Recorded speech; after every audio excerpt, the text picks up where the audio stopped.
핫플레이스 북촌은 어떻게 탄생했나? 서울의 핫플레이스 북촌의 숨겨진 탄생 비화를 벗겨보겠습니다.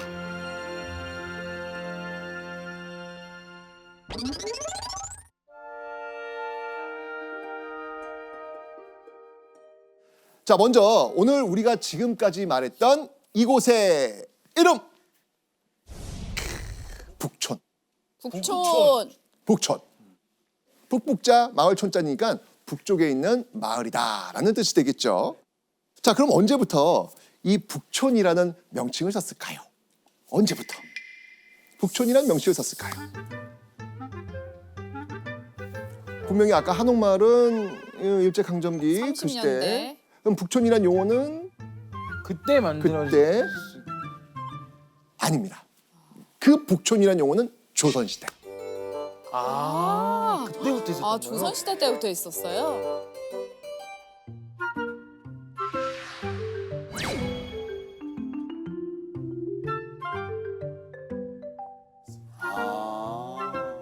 조선시대 북촌은요, 지금하고는 조금 달랐습니다.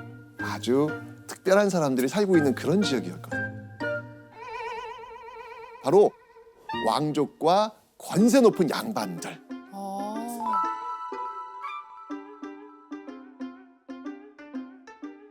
자, 그런데 왜 그들이 북촌에 살았을까요?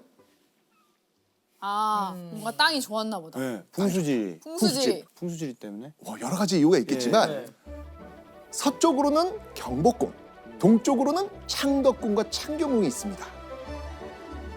현재 북촌의 중심인 이 가회동을 포함해서 인사동 등 많은 동네를 아우르는 아주 넓은 지역을 의미했습니다.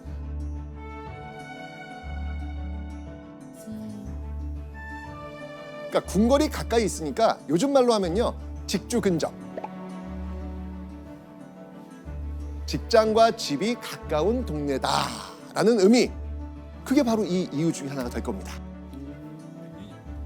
자, 그래서요, 조선의 북촌은요, 오랫동안 권세 높은 양반의 동네 이렇게 불렸습니다. 그런데 궁금하지 않습니까? 당시에 북쪽에 있는 동네, 북촌만 있었을까? 그러니까 동네들 많았을 거 아니에요. 자, 그러면 북촌과 꼭 같이 이야기되는 동네가 있습니다. 지금 이 청계천을 기준으로 해서 동네가 나뉘어 있습니다. 청계천 기준으로 위쪽이 북촌이라면 청계천 남쪽에 있는 동네는 이 당시 뭐라고 했을까요?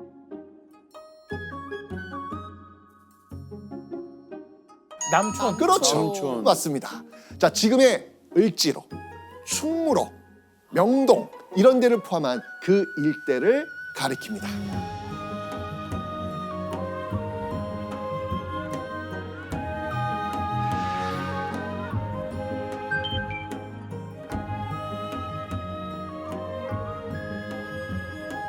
자, 이 북촌과 달리 남촌은요, 권세가 낮은 가난한 선비들이 주로 살았습니다.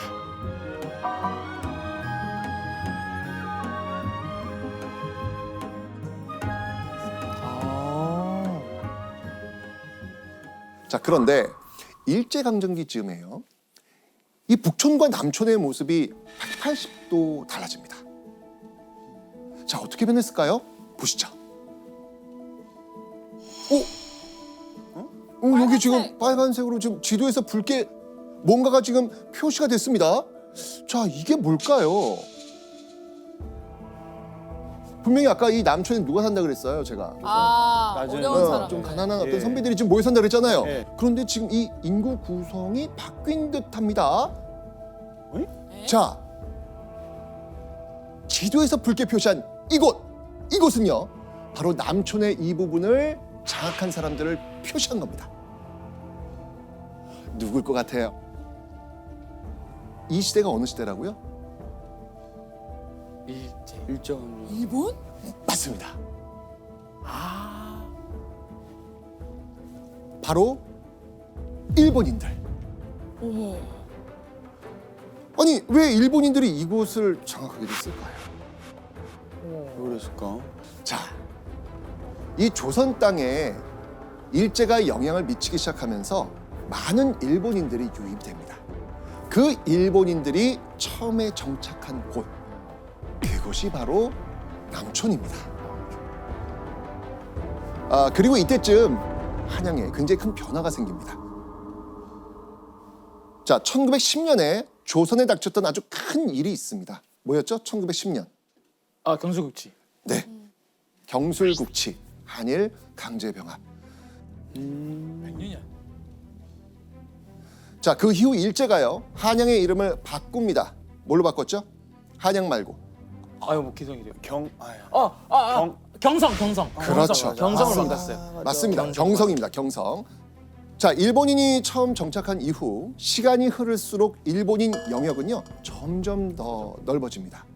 그래서 일제 강점기 즈음에는요 이렇게 남촌에 거대한 일본인 거주 지역이 생기게 된 것이죠.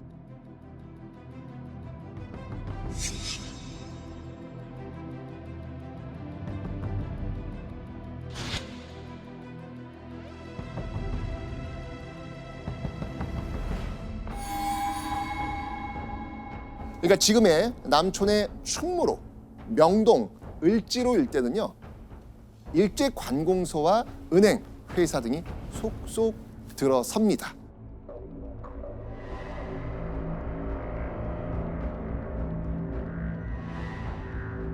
교수님, 그러면 그 일본인들이 왜 굳이 남촌에 자리를 잡은 거예요? 그 일본인들이 처음에는 이제 원해서 남촌에 꼭 자리를 잡았던 건 아니고요. 조선에 이제 궁궐이 있고 이제 권세 높은 그런 양반가들이 많은 그런 이제 북촌으로 바로 이제 들어갈 수가 없었던 거죠. 그러니까 좀 상대적으로 이제 정착하기가 쉬운 남촌에 이제 정착하게 된 거다. 이렇게 이제 볼 수가 있습니다. 그러니까 이제 북촌은 조선인 지역, 아. 남측은 일본인 지역으로 갈라지게 된 것이죠.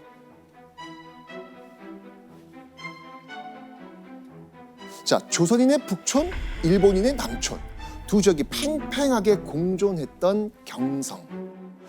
서로의 거주지를 침범하지 않는 것은요 암묵적인 룰이었습니다. 자, 그런데 일제 강점기가 10년쯤 흘렀을 무렵인 1920년대 아주 충격적인 일이 벌어집니다.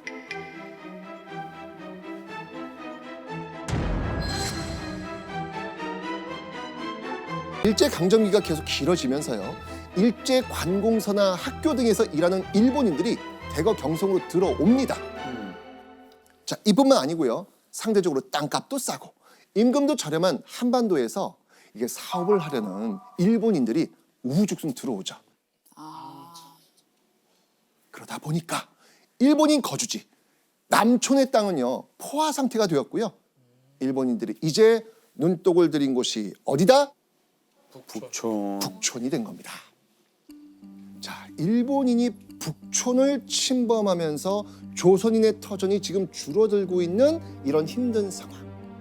자, 이때 이 북촌의 조선인들에게 더 날벼락 같은 일이 벌어집니다. 일제가요 이곳 북촌에 일본인들이 살 곳을 마련하겠다면서 아주 예상치 못한 방법까지 동원합니다. 자, 여기서 문제 나갑니다. 북촌을 차지하기 위해 일제가 한 일은 무엇일까요? 아, 이건 바로 맞추. 바로 맞춰주세요. 제발. 일단 제가 생각한 정답. 제발. 제발. 제발 바로 맞춘다고 맨날 맞춰주세요. 우리 다 틀리잖아요, 맨날. 다 틀리잖아요, 맨날. 아, 정답. 더 많은 관공서와 더 많은 은행이 필요하니까 여기서 뭐 짓겠다고 얘기한 거예요. 정답! 오! 진짜로? 우와. 아니, 어떻게 알았어요? 정답 알 것 같았어. 많은 초등학생 여러분, 형이야. 맞습니다. 아, 대박. 자, 일제는요 북촌 장악을 위해서 남촌에 있던 관공서 일부를 북촌으로 옮기려고 합니다. 자, 관공서를 옮기면요 일하는 사람을 포함해서 많은 일본인들이 북촌에 자연스럽게 터를 잡고 살 수 있겠다 이렇게 판단한 거죠. 자, 그런 계획에서요 사유지는 마음대로 건드리지 못하니까 일본이 들고 나온 꼼수가 있었어요. 그게 뭐냐면 바로 경복궁을 산산조각 내고요. 일제의 상징인 이걸 세웁니다. 우리 이거 배웠잖아요. 예.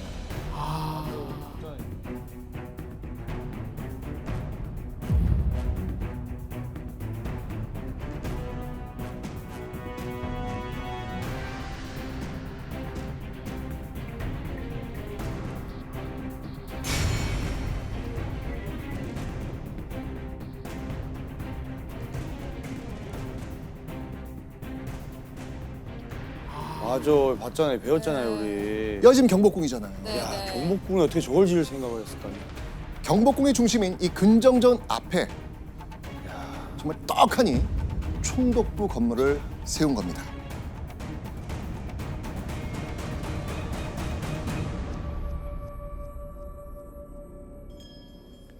자, 이 경복궁 터에 이 조선 총독부를 떡하니 세운 이유 뭐겠습니까?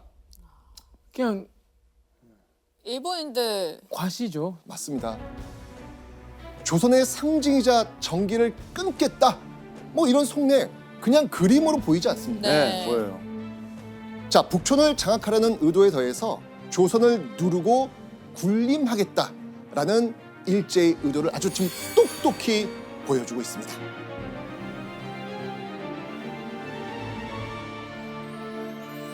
자, 일제는 이 총독부를 시작으로요 몇 년에 걸쳐서 여러 통치기구를 북촌으로 착착착 옮깁니다.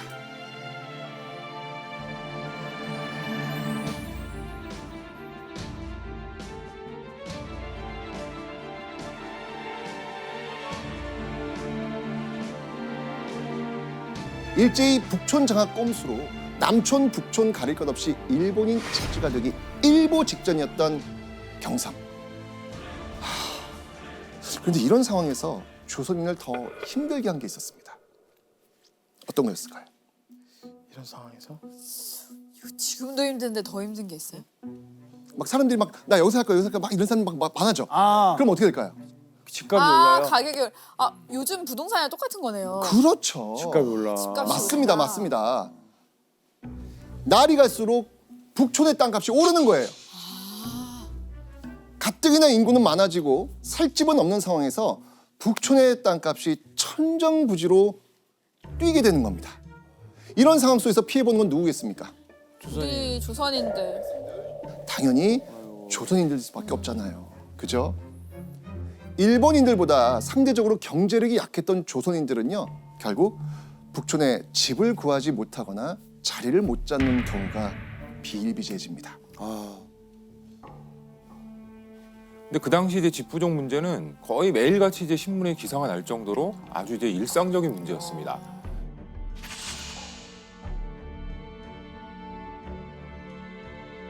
이제 경성에 집이 없는 사람이 한 4만 명 이제 이렇게 되는 것이고 이 사람들 대부분 다 조선인들이죠. 그 당시 이제 경성의 이제 조선인 인구가 한 16만, 17만 정도였거든요.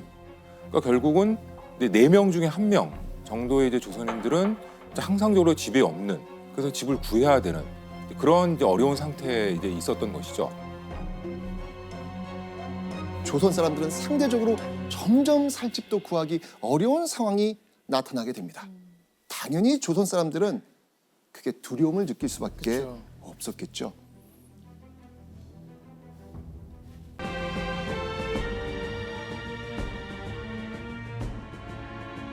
정세권이 경성에서 사업을 시작한 건요 32살 1920년부터입니다.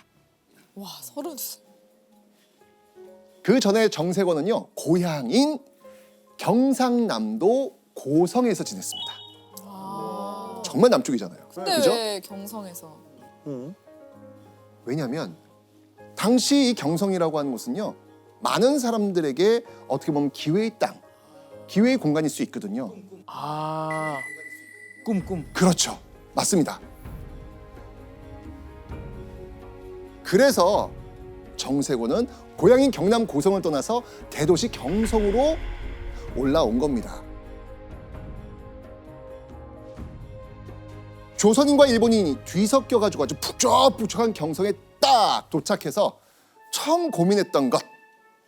사업가잖아요. 사업가면 촉이 있죠. 머리도 좋고 사업 수완도 뛰어났던 이 정세곤은요, 이 사람 많은 경성에서 가장 필요한 것, 이건 집이다. 집이다. 그러니까 집은 곧 뭐가 된다? 운이 운이다. 된다. 돈이 된다. 딱 판단한 겁니다. 그래서요, 1920년 정세곤은요, 북촌 지역에 집을 짓는 회사를 세웁니다. 회사의 이름은 건양사. 건양사. 바로 건축왕 정세곤이 첫 발을 내딛는 순간이었습니다. 아.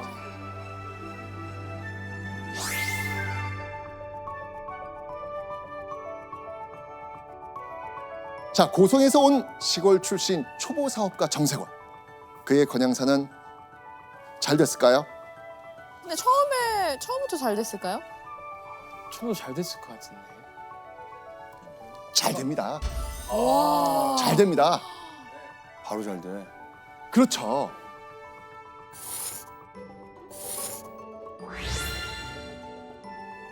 그 당시 어떤 수요가 있었던 거예요.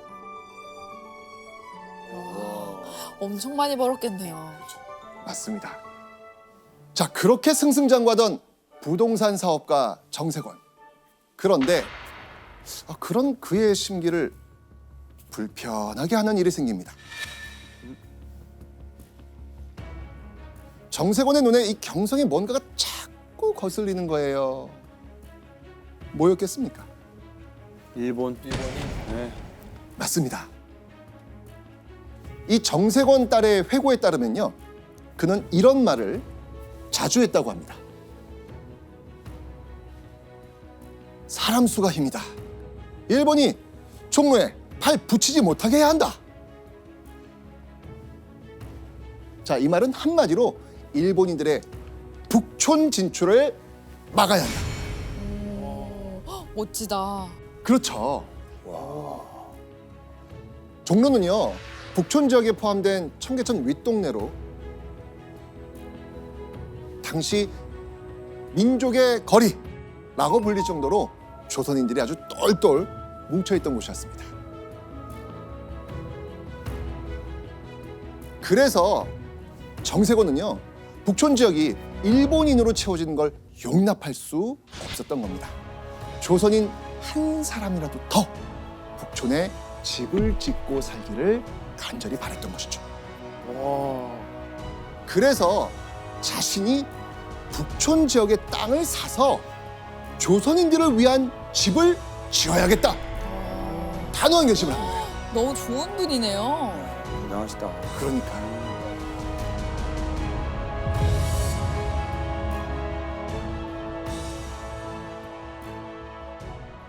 조선인을 위해 북촌 지역에 집을 짓고 싶었던 정세곤.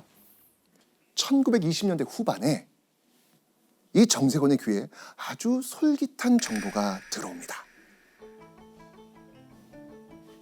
북촌 어딘가에 땅이 나왔다는 거예요. 자, 그 땅 어딜까요? 오. 보시죠.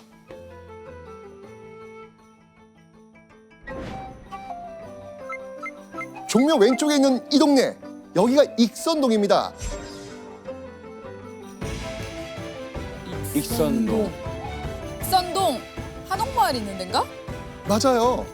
익선동 요즘 카페 거리로 완전 핫플레이스, 완전 유명하잖아요. 완전 핫플레이스죠. 맞아요.